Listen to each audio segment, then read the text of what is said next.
peu de stars à Hollywood se sont élevées aussi rapidement et avec autant de force que Russell Crowe. Des arènes sanglantes de gladiators à l'éclat d'un homme d'exception, il semblait inarrêtable. Le genre d'acteur qui a défini une époque. Mais pour Crowe, la célébrité n'a jamais été confortable. Au fil du temps, il s'est éloigné des projecteurs, se réfugiant dans une vie plus tranquille. Pourtant, derrière cette retraite paisible se cache une réalité plus complexe, une carrière qui s'est égarée, des décisions qui ont laissé même S et Sammy perplexes et une vie personnelle marquée davantage par l'isolement que par la joie. Maintenant, avec les rumeurs d'un retour qui commencent à faire surface, une question persiste.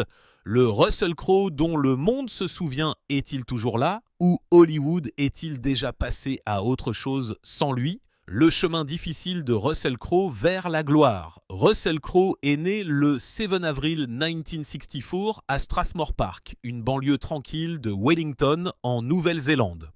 Quand il avait à peine 4 ans, sa famille a fait SS valise et a déménagé à Sydney, en Australie. À l'âge de 6 ans, Crowe avait déjà trempé SS pieds dans le métier d'acteur, mais c'est un voyage scolaire quelques années plus tard qui a vraiment tout changé. Lors d'une visite dans un studio de télévision, il est tombé sur une audition surprise qui lui a valu un rôle dans la série dramatique The Young Doctors. Sa scolarité l'a mené à la Vloes Public School et à la Sydney Boys High avant que la famille ne retourne en Nouvelle-Zélande en 1978. À 16 ans, déterminé à suivre sa passion, Crowe a quitté l'école pour se consacrer à plein temps à la comédie. Au début des années 1980, sa carrière a commencé non pas au cinéma, mais dans la musique. Se produisant sous le nom de Russ Rock, il a sorti des singles comme I Just Want to Be Like Marlon Brando et Shattered Glass. Malgré ses efforts, les chansons n'ont pas réussi à se classer, bien qu'il ait même dirigé sa propre salle de concert à Auckland, simplement nommée The Venue. À la fin de son adolescence, après des apparitions allant de vidéoclips à des travaux de DJ, il a commencé à se recentrer sur la comédie. Comme beaucoup de jeunes acteurs, Crowe avait besoin d'aide à S&S début. L'une de S&S amies les plus proches, Naomi Watts, lui a ouvert sa maison lorsqu'il a tenté de percer à Hollywood. Tous deux étaient encore inconnus à l'époque et Crowe s'écroulait souvent sur son canapé tout en courant les auditions à Los Angeles. En 1988, sa carrière d'acteur professionnel a décollé avec un rôle sur scène dans le Rocky Horror Picture Show où il a joué à la fois le Dr Scott et Eddie. C'était la scène idéale pour combiner musique et comédie tout en se lançant dans l'énergie sauvage du théâtre en direct. Sa véritable percée, cependant, est survenue en 1992 avec Romper Stomper. En tant que Hando, le chef impitoyable d'un gang néo-nazi, il a offert une performance brute, troublante et inoubliable. Pour se préparer, il a lu Mein Kampf, écouté Wagner et s'est plongé dans des espaces mentaux sombres. La méthode était si convaincante que la police l'a même confondu, lui et S&S camarades de Cathy, de Shinichia Madara de casting, avec de véritables skinheads pendant le tournage. Le rôle lui a valu l'Australian Academy Award du meilleur acteur et l'a établi comme une force montante du cinéma. Pourtant, son registre était déjà visible. Dans Proof, il a joué un ami doux et observateur du personnage aveugle d'Hugo Weaving, un rôle qui lui a valu un prix du meilleur acteur dans un second rôle. Ensemble, CIS Performance ont montré à la fois sa férocité et sa tendresse, prouvant qu'il pouvait gérer les extrêmes avec une puissance égale. Hollywood, cependant, a mis du temps à comprendre comment l'utiliser. Les rôles dans des films comme Mort ou Vif et Virtuosity n'ont pas mis en valeur toute sa capacité. Cela a changé avec L.A. Confidential en tant que Bud White, un policier dur mais vulnérable. Crowe a livré le genre de performance qui a redéfini sa carrière. Entouré de costards fortes, il a apporté une intensité tranquille qui a fait de son personnage le cœur émotionnel du film. Le rôle d'initié qui a tout changé, en 1999, Russell Crowe a offert l'une de S&S Performance les plus acclamées dans Révélation de Michael Mann. Il a joué Jeffrey Wiggand, le scientifique qui a dénoncé les mensonges de l'industrie du tabac. Wiggand était dépeint comme vif, tiraillé et courageux. Un homme calculant constamment son prochain coup, même sous une pression écrasante. C'est eux qui a rendu la performance remarquable, c'est la façon dont l'intelligence de Crowe transparaissait, lui permettant de tenir tête à Al Pacino, qui jouait le producteur de 60 Minutes, Lowell Bergman. Bien qu'il ait 25 ans de moins, Crowe apparaissait comme l'égal de Bergman. Sa transformation était plus que la prise de poids et le maquillage. C'était sa capacité à incarner un homme motivé par des principes et accablé par des conséquences. La même année, Crowe a fait les manchettes pour des raisons très différentes. Une bagarre dans un bar à l'hôtel Plantation à Coos Harbour a été filmée et est brièvement devenue une tempête médiatique. 2 hommes ont été accusés d'avoir tenté de le faire chanter à propos de la cassette, bien que l'affaire ait été rejetée par la suite. Peu de temps après, Crowe a accepté le rôle qui allait changer sa vie. Maximus dans Gladiator de Ridley Scott. Le budget de 100 million $ du film s'accompagnait d'énormes attentes et Crowe a été invité à emporter une grande partie sur son dos. Le défi a été rendu encore plus difficile par un scénario fragile qui était inachevé au début du tournage. À un moment donné, Crowe a admis qu'il avait envisagé de partir. Ce qui l'a maintenu à flot, c'est son partenariat avec Ridley Scott. Le réalisateur lui a assuré que rien ne serait filmé à moins que Crowe n'y croie pleinement.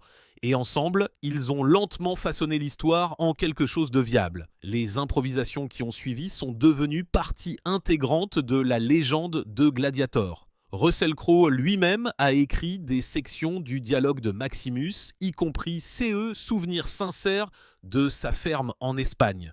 Une idée tirée directement de sa propre maison en Australie.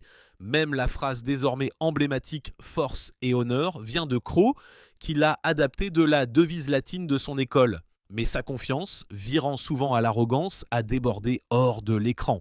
Les récits du tournage font état de violentes disputes avec sa co-star Oliver Reed et de tensions avec l'équipe. Le producteur Branko Lustig a même envisagé de partir après un appel tard dans la nuit où Crowe l'aurait menacé à propos de différents salariaux pour l'assistance. Ironiquement, l'une des répliques les plus célèbres du film « Je me vengerai dans cette vie ou dans la prochaine » était une réplique que Crowe avait initialement rejetée comme étant terrible. Il a également balayé les contributions du scénariste Dr. William Nicholson comme des ordures, convaincu que son propre talent pouvait faire fonctionner n'importe quelle réplique. Mais malgré les turbulences, la performance de Crowe dans Gladiator était extraordinaire. À l'écran, il captivait l'attention, passant sans heurts des scènes de bataille féroces au moment de deuil paisible. Son Maximus semblait à la fois plus grand que nature et profondément humain, un guerrier qui portait la douleur aussi lourdement que son épée. Le tournage a été épuisant et parfois véritablement dangereux. Crowe a enduré de longues journées de scènes de combat et a même affronté des tigres vivants dans la séquence du Colisée, se tenant à quelques mètres seulement des prédateurs alors que les gardiens luttaient pour les contrôler. C'était un risque qui a payé, donnant au film une intensité que les effets informatiques ne pourraient jamais capturer. Gladiator est devenu une sensation mondiale et Crowe est soudainement devenu l'une des plus grandes stars d'Hollywood, mais la célébrité est venue avec d'étranges conséquences. Il a révélé plus tard qu'après le succès du film, il aurait été ciblé pour un enlèvement par Al-Qaïda dans une campagne contre les artistes occidentaux de haut niveau. Le FBI lui a fourni une forte sécurité sur les plateaux de tournage suivants, bien que les détails ne lui aient jamais été entièrement expliqués. Pendant un certain temps, il a été suivi partout par des gardes du corps, un rappel surréaliste de la façon dont sa vie avait soudainement changé. Le scandale qui a volé la vedette, la période entre le tournage de Gladiator en 1999 et sa première en 2000 a été un tourbillon pour Russell Crowe. Sa carrière montait en flèche et l'anticipation pour Gladiator grandissait rapidement. À cette époque, il a obtenu une nomination aux Oscars pour Révélation, bien qu'il ait perdu contre Kevin Spacey pour American Beauty. Hors de l'écran, sa réputation sauvage faisait également les manchettes. Des histoires de fêtes nocturnes ont rempli les colonnes de potins et une bagarre dans un bar en Australie a même conduit à une affaire de chantage désordonné plus tard. Pendant ces temps, les premières rumeurs pour Gladiator étaient électriques. Ain't It Cool News, l'un des sites web de cinéma les plus influents de l'époque, n'arrêtait pas de s'enthousiasmer pour le film après les projections test. Un écrivain s'est même demandé s'il était possible pour un film de rocker aussi fort, déclarant qu'il avait botté des culs majeurs. Au moment où Gladiator est sorti en salle en mai 2000, CE fut un triomphe au box-office, rapportant 35 millions de dollars lors de son week-end d'ouverture. Alors que le film battait des records, Crowe était en Équateur pour tourner L'échange aux côtés de Meg Ryan. Le scénario du film de Tony Gilroy était solide, mais la production était un pur chaos. Glissement de terrain, éruption volcanique et même bouleversement politique. Le tempérament du réalisateur Taylor Hackford n'a fait qu'ajouter à la tempête avec un moment choquant enregistré où il a giflé une jeune actrice pendant le tournage. Crowe, en revanche, s'est maîtrisé, louant même un théâtre à Quito pour que l'équipe puisse regarder Gladiator et organisant une after-party dans un bar voisin. En coulisses, cependant, Crowe et Ryan se rapprochaient. Ryan, toujours marié à Dennis Quaid, s'est rapidement retrouvée au centre de l'obsession des tabloïds. Des amis ont dit qu'elle était profondément amoureuse de Crowe, et son amie proche Carrie Fisher a même plaisanté en disant qu'elle voulait entendre les détails elle-même. La romance, cependant, a complètement éclipsé l'échange. Gillian Flynn, qui écrivait alors pour Entertainment Weekly, l'a résumé le mieux. Le film est devenu moins axé sur son intrigue et plus sur l'affaire qui avait mis les tabloïds en émoi. À l'été, la relation est devenue publique. Des photographes sont capturés Crowe et Ryan se tenant la main après la mission. Impossible à la soirée de première et les tabloïds sont passés en mode overdrive. Peu de temps après, Ryan s'est séparé de Quaid, leur divorce étant finalisé en 2001. La romance de Crowe et Ryan a brûlé intensément mais rapidement, le couple étant aperçu partout, de la Californie à l'Australie, avant que les choses ne s'estompent à la fin de l'année. Des rapports suggèrent que Crowe voulait le mariage et des enfants, mais Ryan, fraîchement sorti d'un mariage de 9 ans et élevant son fils, Jack, a estimé que c'était trop tôt. Elle a admis plus tard que le timing était impossible, disant que l'attention et les cadeaux, même un chiot et une Buick vintage, étaient accablants. D'autres l'ont décrit comme une aventure classique entre costards, intense mais destinée à s'estomper. Lorsque la rupture est survenue, Crowe a déclaré au Melbourne Herald Sun que Ryan était une femme belle et courageuse, ajoutant que bien que leur partenariat ait pris fin, leur amitié n'avait pas pris fin. Il a expliqué que son cœur appartenait à sa ferme en Australie, tandis que Ryan se sentait lié à sa maison aux États-Unis. Malgré la séparation, les deux ont parlé chaleureusement l'un de l'autre. Au fil du temps, Ryan a révélé que son mariage avec Quaid s'effondrait déjà bien avant que Crowe n'entre en scène. Elle a partagé que Quaid avait été infidèle pendant leur mariage et que la véritable histoire de leur divorce était bien plus compliquée que c'est eux que les tabloïds ont dépeint. Elle a décrit plus tard le fait d'être vilipendée comme libérateur, disant que cela l'a libérée de se soucier de l'approbation du public.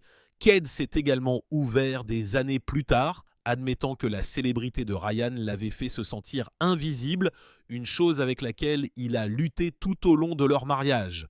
Pour Ryan, l'expérience, bien que douloureuse, est devenue un tournant.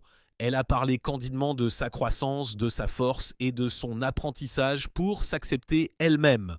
En fin de compte, le scandale qui a autrefois consumé les gros titres s'est finalement estompé, laissant Ryan et Crowe aller de l'avant avec leur vie.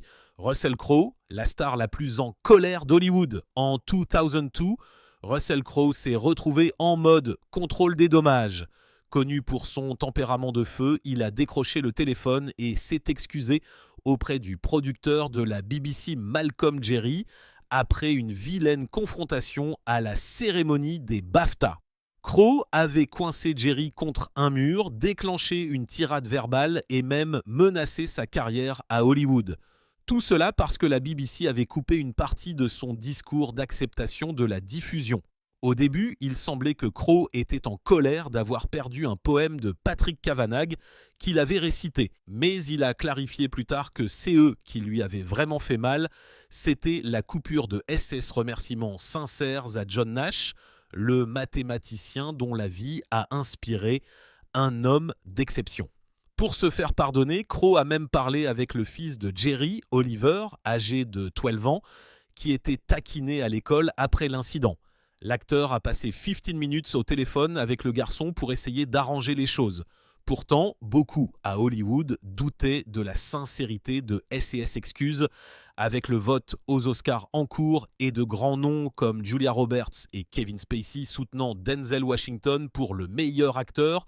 Les chances de Crowe de remporter un deuxième Oscar semblaient soudainement sombres. Les problèmes ne se sont pas arrêtés là. Plus tard cette année-là, la police a interrogé Crowe après une bagarre signalée à Zuma, un restaurant londonien près de Harrods. Des témoins ont affirmé que la bagarre impliquait Crowe et l'homme d'affaires néo-zélandais Eric Watson et que l'acteur Ross Kemp était intervenu pour l'interrompre. La police a rapidement clos l'affaire, confirmant que personne n'avait été blessé et qu'aucune accusation n'avait été déposée. À ces moments-là, la réputation de volatilité de Crowe était devenue de l'or pour les tabloïds. South Park l'a même parodié dans un épisode mettant en vedette une fausse émission appelée The Russell Crowe Show, où il était dépeint comme se battant constamment dans le monde entier. En 2004, la vie a imité la satire lorsque Crowe s'est disputé avec son propre garde du corps, Mark Spud Carroll, sur le plateau de Cinderella Man. Crowe a expliqué plus tard dans une lettre que tout cela était un malentendu. Il pensait que Carroll l'accusait d'un comportement inapproprié en bavardant avec une figurante, alors qu'en fait Carroll ne faisait que transmettre comment les autres pourraient les percevoir. Sensible au commérage, Crowe a admis qu'il s'en était pris au messager. Les deux hommes se sont rapidement réconciliés et Carroll a même ri des reportages exagérés, plaisantant en disant qu'il s'était fait pire en jouant au football de contact. Mais le coup le plus dommageable à l'image de Crowe est survenu en juin 2005 lorsqu'il a été arrêté à New York après avoir lancé un téléphone sur un employé de l'hôtel Mercer. L'employé, Nestor Estrada, a affirmé qu'il l'avait frappé au visage lorsque Crowe est devenu frustré de ne pas pouvoir appeler sa femme en Australie. Crowe s'est excusé publiquement plus tard, a plaidé coupable d'agression et a réglé une poursuite civile. L'accord de plaidoyer l'a maintenu hors de prison, mais a cimenté sa réputation de tête brûlée d'Hollywood. Réfléchissant à l'incident, il a admis à Charlie Rose que c'était la situation la plus honteuse de sa carrière, quelque chose qui l'a psychologiquement marqué longtemps après que les gros titres se soient estompés. Crowe a également souligné l'ironie de la situation, affirmant que la frénésie médiatique à l'extérieur du palais de justice était plus violente que ceux qui s'étaient réellement passés à l'intérieur de l'hôtel. Il a reconnu que même s'il pouvait essayer de le prendre à la légère, la vérité est que le scandale l'a marqué de façon permanente. Au fil des ans, l'étiquette de mauvais garçon d'Hollywood est restée, alimenté non seulement par des incidents passés, mais par les propres interactions épineuses de Crowe avec la presse. Il a une fois quitté en trombe une interview à la radio de la BBC, après avoir été accusé de glisser dans un accent irlandais dans Robin des Bois, insistant sur le fait que l'animateur avait les oreilles mortes, si c'est CE qu'il avait entendu. Crowe a admis être excessivement sensible et intuitif, disant qu'il peut dire d'une poignée de main si quelqu'un lui veut du bien ou non. Cette sensibilité, croit-il, est à la fois sa plus grande force et sa plus grande faiblesse. Dans des entrevues ultérieures, il a exprimé sa frustration quant à la façon dont les histoires à son sujet avaient été exagérées en légende, des incidents qui, selon lui, ne se sont même jamais produits, étant répétés si souvent qu'ils sont devenus partie intégrante de son folklore. Malgré tout, Crowe a essayé de trouver une perspective. Il a reconnu que tout le monde perd son sang-froid de temps en temps et que parfois sa langue acérée causait plus de dommages que SS. Ne l'ont jamais fait.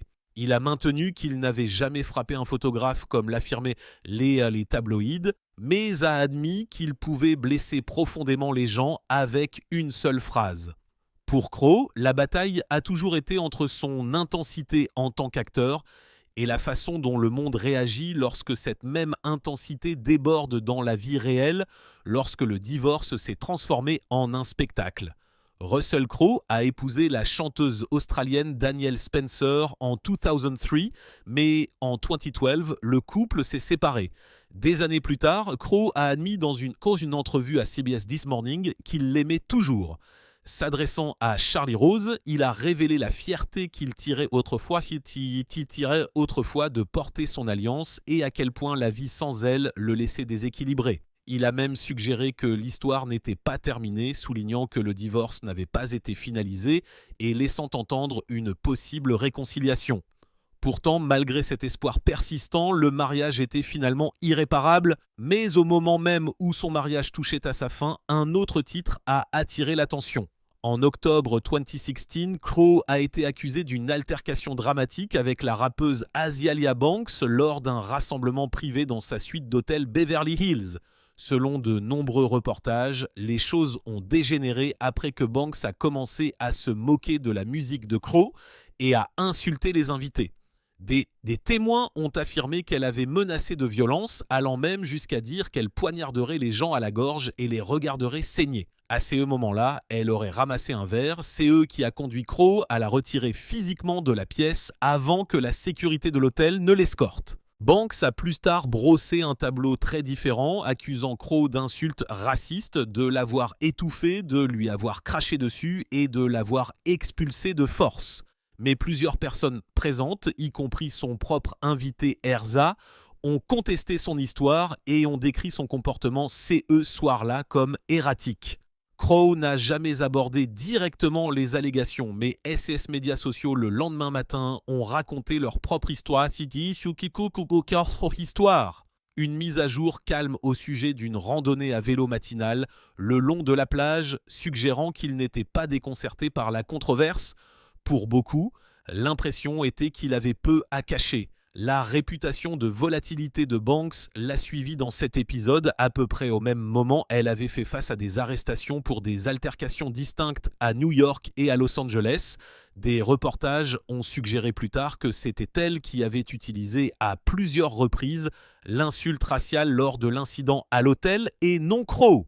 En 2018, Crowe avait trouvé un moyen de transformer le bouleversement personnel en quelque chose de cathartique. Le 7 avril, son anniversaire, et c'est eux qui avaient autrefois été son anniversaire de mariage, il a organisé un événement à Sydney appelé l'art du divorce.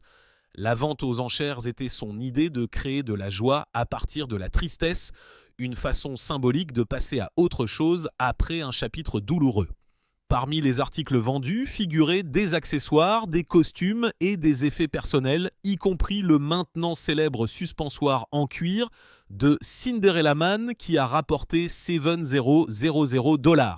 Au total, la vente a rapporté environ 7 millions de dollars. Crowe a plaisanté en ligne par la suite au sujet de SS gains impressionnants pour CE qui étaient essentiellement un quart de travail de Fiverr. Mais à un niveau plus profond, il a admis que c'était une expérience de nettoyage. Toujours plus tard, le 9 avril, il a confirmé la fin de son mariage, abordant de fausses rumeurs de tabloïds, le liant à l'animatrice de radio australienne Fifi Box. Crowe a rejeté les histoires et a annoncé que son divorce avec Spencer avait été officiellement finalisé cet après-midi même. Cela a marqué la fin de l'un des chapitres les plus personnels et les plus compliqués de sa vie. Et fidèle à lui-même, il a clos l'affaire avec honnêteté et humour. Du sommet d'Hollywood au ralentissement, après son rôle oscarisé dans Gladiator, Crowe a continué à titrer des films majeurs comme Un homme d'exception et Cinderella Man. Mais en 2019, il était clair que sa carrière avait ralenti. Il n'apparaissait pas à l'écran aussi souvent et beaucoup ont commencé à se demander pourquoi. Une partie de la réponse réside dans la façon dont Crowe aborde son métier. Ceux qui ont travaillé avec lui le décrivent souvent comme un perfectionniste, quelqu'un qui veut connaître tous les détails avant que les caméras ne commencent à tourner. Le réalisateur Curtis Hanson, qui a collaboré avec lui sur LA Confidential, l'a un jour décrit comme un acteur aux 1000 questions. Crowe disséquait chaque réplique, refusant de laisser quoi que CE soit inexploré. Bien que Hanson ait admis que cela le rendait exigeant, il en a également reconnu la valeur. Tous les réalisateurs ne partagent pas cette patience, cependant, et certains ont peut-être trouvé l'intensité de Crowe plus frustrante qu'inspirante. Cette intensité, combinée à S&S controverses hors écran, a commencé à façonner sa réputation. Crowe a acquis une réputation de personne difficile et à Hollywood, ce genre de réputation persiste. Ajouté à cela son choix délibéré de passer plus de temps en Australie qu'à Los Angeles. Et les rôles qui lui venaient autrefois facilement ne semblaient plus atterrir sur son bureau. Ce n'était pas seulement une question de recul de sa part, c'était aussi la réalité que son pouvoir de star n'était plus CE qu'il était. Pour les studios, la bancabilité est importante. Même un acteur aussi talentueux que Crowe doit prouver qu'il peut encore attirer un large public. Au fil des ans, S&S Films ont rapporté moins d'argent. Et en même temps, l'acclamation critique qui le suivait autrefois a commencé à s'estomper. La saison des récompenses, autrefois un foyer familier pour Crowe, l'a largement ignoré au cours de la dernière décennie. Cela peut moins avoir à voir avec S&S Capacité qu'avec les projets qu'il a choisis. Pourtant, Crowe n'a jamais été du genre à courir après les rôles juste pour le chèque de paie. Il a toujours insisté sur le fait qu'il ne pourrait jamais simuler la sincérité, et cette conviction a guidé sa carrière. En vieillissant, il est devenu plus sélectif, acceptant des projets qui lui tiennent vraiment à cœur, même si cela signifie n'apparaître que dans 1 ou 2 films par année. Il est à l'aise avec ses choix. En fait, la réalisation lui a donné une nouvelle perspective. Lorsqu'il est retourné en Australie pour réaliser La promesse d'une vie, Crowe s'est rendu compte qu'il ne voulait pas passer le reste de sa vie à courir après des plateaux de tournage à travers le monde. Sa plus grande ambition, a-t-il dit, était toujours de rendre les gens de chez lui fiers. Au fil du temps, cette attention s'est encore plus déplacée vers la famille et la vie personnelle. Crowe a souvent admis que même au sommet de sa gloire, son objectif n'était jamais de rester sous les projecteurs.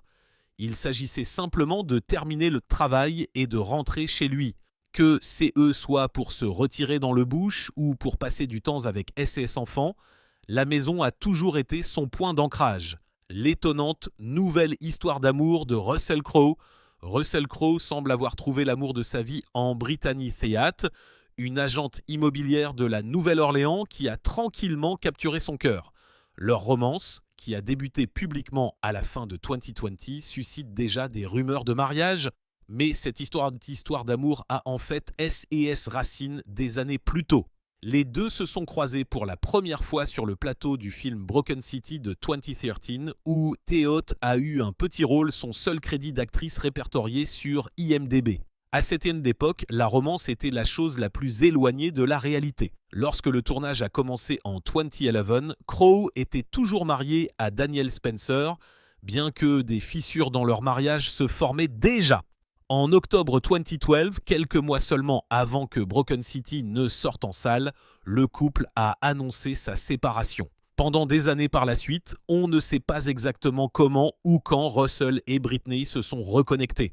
Contrairement à certaines des femmes de haut niveau auxquelles Crowe avait été lié dans le passé, notamment Meg Ryan et Jodie Foster, Britney n'a pas passé beaucoup de temps sous les projecteurs d'Hollywood. En 2017, elle avait complètement quitté le métier d'actrice et lancé une carrière immobilière réussie à la Nouvelle-Orléans. Puis, en novembre 2020, le couple a surpris tout le monde lorsqu'ils ont été aperçus ensemble sur un court de tennis. Leur match enjoué a fait tourner les têtes, mais c'est un baiser partagé sur la ligne de touche qui a confirmé CE que beaucoup soupçonnaient. Les deux étaient plus que de simples amis. Crowe a rendu les choses vraiment officielles en 2022. À la première romaine de son film Poker Face, lui et Britney ont marché sur le tapis rouge bras dessus bras dessous. Vêtu d'un élégant tout noir, Russell ne pouvait pas la quitter des yeux, tandis que Brittany se démarquait dans une robe audacieuse et colorée avec S&S cheveux coiffés en vagues de plage lâches. Le couple ne s'est pas livré à de grandes démonstrations d'affection, mais les sourires et les regards doux de Crowe en disaient long, il était épris. Depuis lors, Theat était resté principalement privé. Son compte Instagram est verrouillé avec seulement un nombre modeste d'abonnés. C'est eux qui suggèrent qu'elle préfère la vie en dehors des projecteurs d'Hollywood, malgré son lien avec l'une de S&S plus grandes stars. Pour Crowe, cette intimité et CE sens des réalités peuvent avoir été exactement CE dont il avait besoin après les turbulences du divorce. Dans les années qui ont suivi sa séparation avec Spencer, Crowe a vécu la vie d'un célibataire, admettant ouvertement qu'il aimait la liberté qui en découlait. Il a même plaisanté sur S&S Aventures amoureuses lors d'une prestation avec son groupe, The Gentleman Barbers, faisant référence au vieil adage selon lequel il a une fille dans chaque port. L'une de CES Aventures, en fait, s'est terminée par le fait qu'il a été plaqué à Paris par une femme beaucoup plus jeune. Sur le coup, ça a fait mal, mais avec le recul, Crowe considère ça comme une bénédiction. Maintenant, cette vieille déception a cédé la place à quelque chose de plus stable. Un véritable lien durable avec Britney. Selon les rapports, le lauréat d'un Oscar a déjà choisi une bague de fiançailles et S&S proches mentionnent un changement notable. Il accorde plus d'attention à sa santé, à sa forme physique et à la façon dont il se comporte. Tout cela dans le but de suivre le rythme de sa jeune partenaire. Le retour à Hollywood que personne n'attendait. Loin des caméras, Crowe a surtout vécu tranquillement en Australie, se retirant de la vie hollywoodienne. Mais des initiés suggèrent que cela pourrait bientôt changer. Des sources proches de lui disent qu'il s'est reconnecté avec d'anciens amis et collègues, dont beaucoup l'encouragent à revenir dans l'industrie cinématographique de manière plus importante. Il y a à peine quelques années, l'idée que Crowe retourne vivre à Los Angeles aurait été impensable. Il n'aimait pas la ville et l'évitait autant que possible. Maintenant, cependant, il s'est adouci. Une partie de ces changements vient de sa fiancée, Brittany Theat. Ancienne actrice elle-même, elle aime Los Angeles et aimerait y passer plus de temps. Des amis disent que son influence, combinée au désir de Crowe de la rendre heureuse, a joué un rôle dans sa reconsidération d'un retour aux États-Unis. Ajoutez à cela le fait que plusieurs projets de somme majeurs lui sont proposés par des personnes qu'il respecte et l'idée d'un retour à Hollywood ne semble plus si farfelue. Un nom étroitement lié à CES Discussions est Ryan Gosling. Des initiés décrivent Ryan Gosling comme l'un des plus fervents partisans de Crowe. Il a travaillé avec presque tout le monde dans l'industrie au cours des 2 dernières décennies, mais il mentionne souvent Crowe comme l'un des acteurs qu'il admire le plus. Gosling a même fait pression pour que son ami accepte de meilleurs projets. Mécontent de certains des films récents que Crowe a choisis, tels que L'Exorcisme, Prizefighter, The Life of Jem Belcher et La Momie. Il voudrait, paraît-il, voir Crowe de retour sur un terrain solide, rappelant au public la puissance qui a autrefois joué dans Gladiator, Un homme d'exception et Cinderella Man. Avec les films d'action à succès toujours centrés aux États-Unis, le retour potentiel de Crowe à Los Angeles, peut-être pas au cœur d'Hollywood, mais dans les banlieues plus tranquilles, pourrait être la première étape vers une véritable renaissance de carrière. Merci d'avoir regardé. Si vous avez aimé, veuillez aimer, vous abonner, commenter et activer les notifications de publication pour rester informé de notre contenu le plus récent.